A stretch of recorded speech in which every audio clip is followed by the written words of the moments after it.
जय हिंद, जय भारत साथियों, जय श्री राम। आज मैं नायक दीपचंद पंचग्रामी गांव पावड़ा हिसार हरियाणा का रहने वाला हूं और आप लोगों को सभी को जो महाकुंभ अभी हुआ है, महापर्व हुआ है, उसके लिए बहुत बहुत बधाई देता हूं। साथियों, जो महाकुंभ हुआ है, बोले हैं कि हम इतने सालों बाद आया हुआ है। राष्ट्र सर्वोपरि बोलते हैं हम लोग, अपने आप को बोलते हैं कि हम लोग भाई विश्व शक्ति हो गए हैं।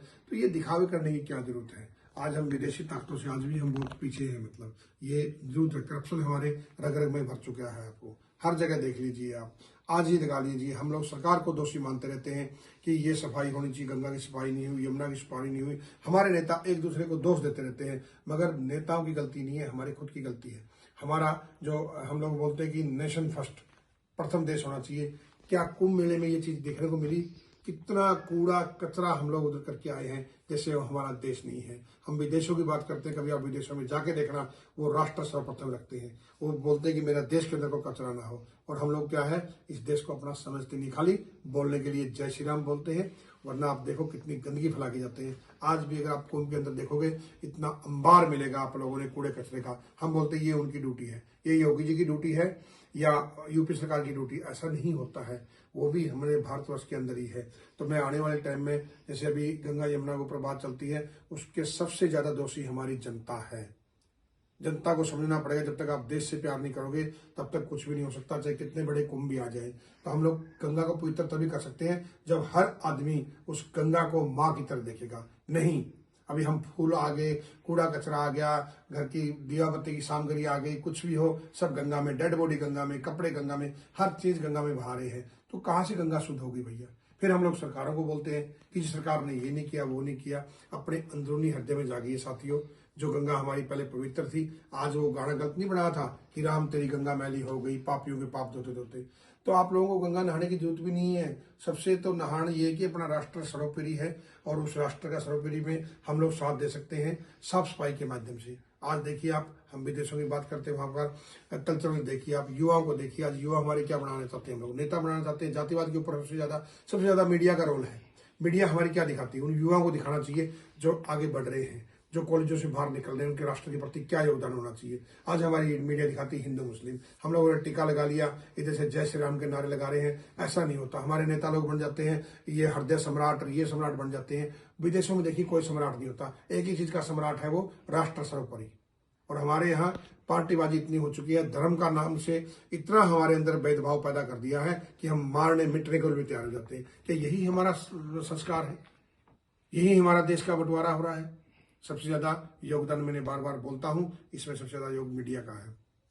उन महापुरुषों की, विदेशों में हम जाते हैं, जगह जगह सड़कों पर महापुरुषों की फोटो लगी रहती है, और हमारे यहाँ जो महापुरुषों के नाम है वो भी मिटा दिए जाते हैं, क्योंकि हम लोगों ने गुंडा गुमाली पैदा कर दी है। हम लोग युवा बच्चों को भी एक ब्रेन वॉश कर रहे हैं, नेता के प्रति आ जाओ, ये तुम न्याय लड़ो, कोई कांग्रेस से लड़ता, कोई बीजेपी से लड़ता, कोई और पार्टी से लड़ता है, और एक दूसरे के भेदभाव के अंदर खड़े हो जाते हैं। नहीं, ये चीजें बंद होनी चाहिए। उन युवाओं को एक जागरूकता बढ़ानी चाहिए कि आपने, जैसे बाकी विदेशी, चाइना को लगा लीजिए, अपने पड़ोसी देश है। हम लोग पाकिस्तान का नाम लेते रहते हैं, मगर चाइना का नाम क्यों नहीं लेते? वहां हम लोग बोलते हैं कि भाई वो चाइना तो डुप्लीकेट सामान है। डुप्लीकेट सामान नहीं, वो अच्छे सामान भी है। हम लोग डुप्लीकेट सामान लेकर के हिंदुस्तान के अंदर बिक्री करते हैं। जो घटिया से घटिया सामान रहता है ना, वो हम लोग, हमारे व्यापारी लेके आते हैं पैसे के चक्कर में, और वो हम लोग बोलते हैं कि ये चाइनीज आइटम है। तो क्योंकि अच्छा काम लेके आएंगे, तो वहाँ का भी इंफ्रास्ट्रक्चर देख लीजिए, वहाँ के रोड देख लीजिए, वहाँ की मेट्रो देख लीजिए। उन्होंने जापान से आज वो अमेरिका को टक्कर दे रहा है चाइना। कोई भी चीज लगा लीजिए हम वैसे ही विश्व गुरु बोलते रहते हैं। क्या विश्व गुरु भैया? 80 करोड़ जनता को हम राशन दे रहे हैं। ये बहुत बड़ी गलत बात है सभी सरकारों की, ये फ्री वो फ्री। अरे जब सब कुछ फ्री मिलेगा तो बंदा काम क्यों करेगा? मजदूरी क्यों करेगा? उसको अच्छा एक रोजगार देने की कोशिश करिए, बच्चों को पढ़ाने की कोशिश करिए, और उन बच्चों को बोलिए कि कुछ ऐप बनाओ, जैसे चाइना ने अपना खुद का बना लिया है। हम तो दूसरे को, इंस्टाग्राम, गूगल, फेसबुक, दूसरे के भरोसे बैठे रहते हैं। जो बच्चे हमारे आज पढ़ाई लिखाई करते हैं, वो विदेशों में जाकर के उनका काम करते हैं, अपना जो दिमाग का इस्तेमाल वो विदेशों में अपनी ताकत दे रहे हैं। तो अपने देश की कब जागेंगे हम लोग? आज हर कॉलेज की बात करो या पुलिस की बात करो, आज भी देखिए पूना में भी बलात्कार हो चुका है। अभी कभी निर्भया का हो गया, कभी कब देश जागेगा? क्योंकि हम लोग सब आदमी एक दूसरे को बड़ा दिखाने के चक्कर में सबसे ऊपर हमारा बड़ा नेता रहता है, उसको प्रेशर देता है नीचे वाले नेता को, नीचे वाला नेता नीचे को देता है, उसके बाद पुलिस कमिश्नर को आता है, पुलिस कमिश्नर फिर नीचे पुलिस स्टेशन को दबाव देता है, उसको नहीं छेड़ना, उसको नहीं करना। हर जगह करप्शन इतना हमारे अंदर कूट कूट के भर चुका है कि हाँ जी हमने लीगल कर दिया है कि 2% इसको जाएगा, 5% इसको जाएगा, 10% इसको जाएगा। फिर हम बोलते हैं हमारा रोड ठीक नहीं बनता है। तो करप्शन नीचे से लेकर के ऊपर तक भरा हुआ है।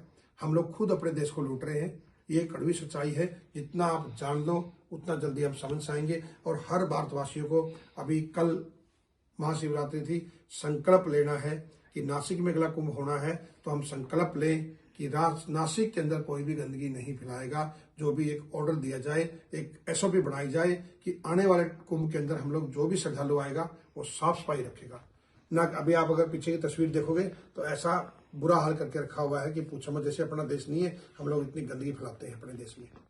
अरे भाई, राष्ट्र सर्वोपरि होता, बोलने से नहीं होता है। आज मंदिरों में भी हम जाते हैं, कितना हम लोग गंदगी फैला के जाते हैं।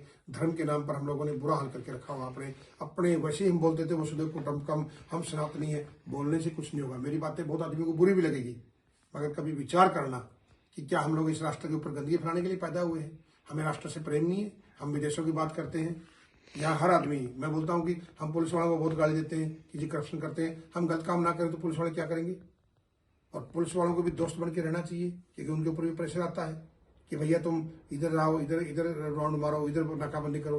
अगर ऊपर वाले ईमानदार रहेंगे तो नीचे वाला हमेशा ईमानदार रहेगा। ये हमारे भारतीय सेना के अंदर हमको सिखाया गया है। कमांडिंग ऑफिसर अगर टाइट है, नीचे किसी की हिम्मत नहीं है कि कोई बंदा पत्ता भी हिल जाए।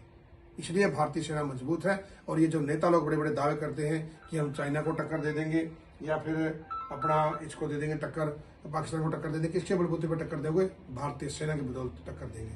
तो इसलिए आपसे मेरा यही अनुरोध है, बातें जरूर बुरी लगेगी मगर आप दिल से सोचना, डॉक्यूमेंट के अंदर विश्व गुरु बनने से कोई फायदा नहीं है। आपके आजू बाजू में देखो कितना कूड़ा कचरा है। क्या ये कुछ विश्व गुरु का हाल होता है?